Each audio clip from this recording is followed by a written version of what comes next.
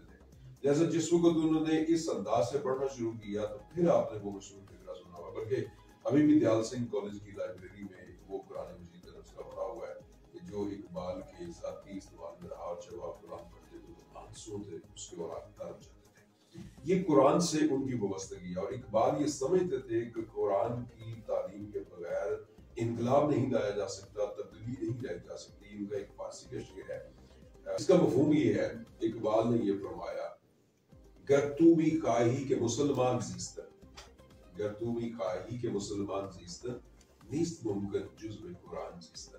یہ شعر ہے اصل میں کہ اے مسلمان، اگر تو یہ چاہتا ہے نا کہ ایک مسلمان والی زندگی گزارے، پھر یہ ممکن نہیں ہے کہ تو قرآن پڑھے بغیر، قرآن پر عمل کیے بغیر اپنی زندگی دیکھیں وہ انگلینڈ گئے، وہاں سے تعلیم حاصل کی اعلیٰ تعلیم کے لیے، لیکن وہ انہوں نے وہ والا اپنے اوپر روپ جو ہے اس کو مطلب نہیں چڑھنے دیا. وہ پنجاب سے تعلق رکھتے تھے، کشمیری گھرانے میں پیدا ہوئے پنجاب میں سیالکوٹ میں. تو ان کے والد صاحب ایک کشمیری تھے، والدہ جو ہے وہ پنجاب کی تھی، پنجابی زبان تھی ان کی.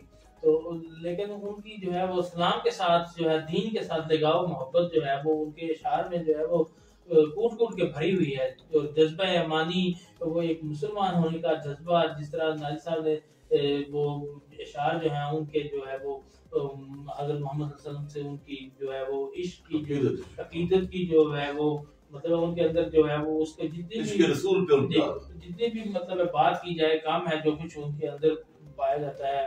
مصور اور مفکر پاکستان ان کو کہا گیا، شاعر مشرق، حکیم الامت ڈاکٹر علامہ اقبال رحمۃ اللہ علیہ ان کو کہا جاتا ہے. شاعر بھی ہیں، فلسفی بھی ہیں، برسٹر ہیں، دانشور ہیں، سیاستدان ہیں. جی کچھ میں چاہوں گا کہ آپ بھی جو ہیں چونکہ ان پہ ہی حضرت محمد علامہ اقبال پہ بات کر رہے ہیں، آپ کی طرف سے بھی کچھ جو ہے وہ ایسی اچھی باتیں، یعنی کہ ان کا جو ہے وہ نئی نوجوان نسل کو تعارف ہو. جی بالکل، جیسا کہ آپ نے فرمایا کہ جو مطلب آج کل ہمارے یہاں یہ کانسیپٹ ہے کہ جو مغربی تعلیم ہے وہ دماغ کو خراب کرتی ہے اور بندہ مذہب سے دور ہو جاتا ہے. لیکن وہاں سے پڑھ کے آ کے مسلمانوں کو کٹا اور انگریز کی وہاں پڑھ کے آ کے سارا کچھ سمجھ گئے تھے. جی فلسفی بھی ایک مطلب لاجیکل ہے، اور بہت سے اس کے بارے میں عجیب باتیں لوگ کرتے ہیں فلسفیز کے بارے میں. لیکن انہوں نے فرمایا برا نہ مان ذرا آزما کے دیکھ اسے، برا نہ مان ذرا آزما کے دیکھ اسے، فرنگ دل کی خرابی خرد کی ماں ہوگی. اور اسی طرح آپ نے فرمایا کہ اپنی ملت پر قیاس اقوام مغرب سے نہ کر، خاص ہے تحکیم میں قوم رسول ہاشمی. اور یہی جب آپ کچھ اشعار اگر آپ کو یاد ہیں جو یورپ سے جو واپسی ہے نا، قرم صبا کو شعر سنائے گی خیرہ نہ کر سکا. وہ جب یورپ گئے ہیں نا تو آپ نے کہا نا ان پر اثر نہیں پڑا، تو ظاہر ہے وہ پہلے سے ٹرینڈ تھے عشق رسول صلی اللہ علیہ وسلم کے استاد تھے. ہاں وہ بچپن سے جو ہے وہ مسجد گھرانے میں انہوں نے جو ہے وہ آنکھ کھولی. جی اور لیکن وہ وہاں کا جو کلچر تھا وہ ان پہ جو ہے وہ مطلب کچھ بھی اثر نہ جو ہے وہ دکھا سکا. یہاں پہ آ کے انہوں نے مسلمانوں پہ جب دیکھا کہ انگریز ان پہ حکومت کر رہا ہے تو ان کو اکٹھا کیا، ان کو جگایا، اپنے اشعار کے ذریعے ان میں بلبلہ پیدا کیا، جوش پیدا کیا، دو قومی نظریہ دیا اور ایک تحریک چلائی. اور ان کا ایک بڑا کردار کہ قائد اعظم کو محمد علی جناح کو خط لکھ کے انہوں نے، وہ ظاہر بات ہے سارا کچھ سمجھتے تھے اس وقت کے، بہت بڑے وہ ڈاکٹر جو تھے، مفکر بھی تھے، مطلب سارا مطلب اس ان کی جو اس وقت کا معاشرہ تھا اس کی نبض پہ ہاتھ تھا، وہ سمجھتے تھے. انہوں نے علامہ وہ قائد اعظم محمد علی جناح کو یہاں پہ پاکستان بار خط لکھ کے بلا کے جو ہے ان کو ان کے ذمہ لگایا یہ کام. پاکستان جو ہے وہ آج انہی کی وجہ سے، اس خواب کی وجہ سے جو ہے وہ اسلامی جمہوریہ پاکستان جو ہے وہ مارد وجود میں آیا. تو سر آج کا جو دور ہے اس میں بھی جو سسٹم چل رہا ہے، جو نظام بنا ہوا ہے، جو ہمارے معاشرے میں جو صورتحال آپ دیکھ رہے ہیں، آج بھی کوئی علامہ اقبال کی ضرورت ہے؟ کیا سمجھتے ہیں آپ؟ میں یہ سمجھتا ہوں کہ اگر علامہ اقبال کی تعلیمات کو اپنی نوجوان نسل تک پہنچا دیا جائے.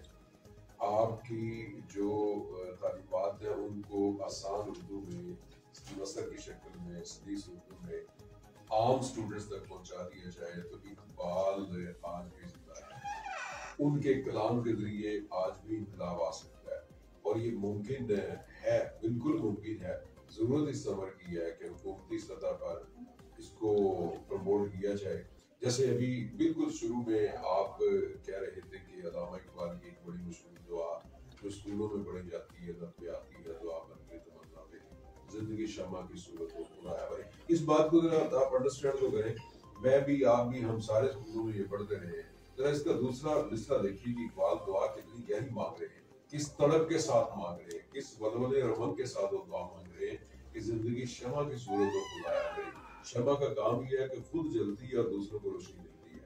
اب خود جل کر دوسروں کو روشنی دینا یہ زندگی کا عظیم اور یہی اقبال نے یہ سکھانے کی، اس نظم کی تشریح کرنے کی ضرورت ہے. بچوں کو بتانے کی ضرورت ہے کہ اقبال خدا سے کیسا تعلق چاہتا ہے، خدا سے کیا دعا مانگ رہا ہے. جی میں یہ جو ہے جو آنے والی ہماری نئی نوجوان نسل ہے، ایک تو وہ لب پہ آتی، آپ لوگ پڑھتے رہے، لیکن بچپن میں تو وہ رٹا ایک لگایا ہوا تھا. صحیح معنوں میں آپ اپنا موبائل کھول کے، آپ لوگوں کے پاس انٹرنیٹ موجود ہے، وہ پوری دعا جو ہے وہ نکال کے آج پڑھیے گا تو وہ دیکھیے گا کہ وہ دعا ہے کیا. آپ کو سمجھ آ جائے گی کہ علامہ اقبال نے کیا لکھا اور کیا ہمیں دیا ہے. تو دعا کو ہوں کہ جو ہے ہماری جو آج کی جو نوجوان نسل ہے، یہاں پہ ایک تھوڑی سی بات بڑھا لوں کر لوں کہ جو ہمارے یہ انڈیا کی فلمیں اور ان کے ڈرامے جو ہیں، وہ جو دو قومی نظریہ ہے اس پر جو ہے وہ ہٹ کر رہے ہیں، اور یہ ہمارے اتنی جواب نہیں دے رہا ہے. ہمارے میڈیا کو بھی چاہیے کہ اپنی جو نوجوان نسل ہے ان میں جو کچھ اقبال نے دیا ہے اس پہ کام کرنے کی ضرورت ہے. کوئی ایسی فلمیں بنائی جائیں، ڈاکومنٹری بنائی جائیں، ڈراموں میں وہ چیز جو ہے وہ جو لوگ زیادہ تر دیکھتے ہیں، کوئی ایسی چیز جو ہے وہ شامل کی جائے جس سے جو ہے وہ دو قومی نظریہ اور جو وہ اقبال کا تصور ہے وہ جو ہے نوجوان نسل میں ڈیولپ کرنے کی ضرورت ہے. کیا کہیں گے اس پہ تھوڑا سا؟ بالکل آپ کی بات درست ہے. نصابی سطح پر، ہماری عوامی سطح پر طالب علموں کے لیے، نوجوانوں کے لیے اقبال اکیڈمیز قائم کرنے کی ضرورت ہے. اقبالیات کا شعبہ کئی جگہوں پر کام کر رہا ہے، پنجاب یونیورسٹی میں کر رہا ہے، اقبال اکیڈمی کے نام سے اکیڈمی چل رہی ہے. مگر میں نے یہ محسوس کیا، میں اس کا ممبر رہا ہوں اقبال اکیڈمی کا، کہ اس میں فارمیلٹی پوری کی جاتی ہے، کام کرنے کی ضرورت ہے، بہت زیادہ ضرورت ہے. یعنی کہ اس کو عام فہم بنایا جائے، ترجمے کیے جائیں ایسی شکل میں. مطلب ہے جس طرح تھوڑے دن پہلے ہم نے وہ اس میں شرکت کی تو انہوں نے ساتھ اس کا ترجمہ بھی جو ہے وہ دیا. تو ایسے جو ہے وہ کام جو ہے وہ کرنے کی ضرورت ہے تاکہ جو ہے وہ تعلیمات جو ہے وہ عام ہو. صرف بچے جو ہے وہ نصاب کی حد تک ہی اس کو نصاب میں نہ دیکھتے رہے کہ یہ بہت مشکل ہے. یہ دیکھنے کی ضرورت ہے انہوں نے کہا کیا، تاکہ ہم جو ہے وہ مسلمان جو ہے وہ پڑھیں اور ایک رائے راست پہ آ جائے. سارا ان کا جو تقریباً ٹوٹل مواد ہے وہ سب کے لیے، نوجوان نسل کے لیے ایک بہت ہی جو ہے مفید چیز ہے. تو علامہ محمد اقبال میں ہم نے ایک جو ہے وہ نشست رکھی، تو ان کی آج یوم پیدائش کا دن تھا، تو ہم نے جو ہے وہ کچھ تھوڑا سا اپنی طرف سے جو ہے وہ اس میں حصہ ڈالنے کی کوشش کی ہے. راجہ خرم شہزاد صاحب ایڈوکیٹ ہیں، دور سے تشریف آئے ہیں، ان کا میں شکریہ ادا کرتا ہوں. نذیر احمد ناجی صاحب نے وقت دیا اور پروفیسر ظہیر احمد ہجرا صاحب نے وقت دیا. انشاءاللہ نئے پروگرام کے ساتھ دوبارہ حاضر ہوں گے. اسی کے ساتھ ملک محمود زبیر کو 94 اسٹوڈیو سے اجازت دیں. اللہ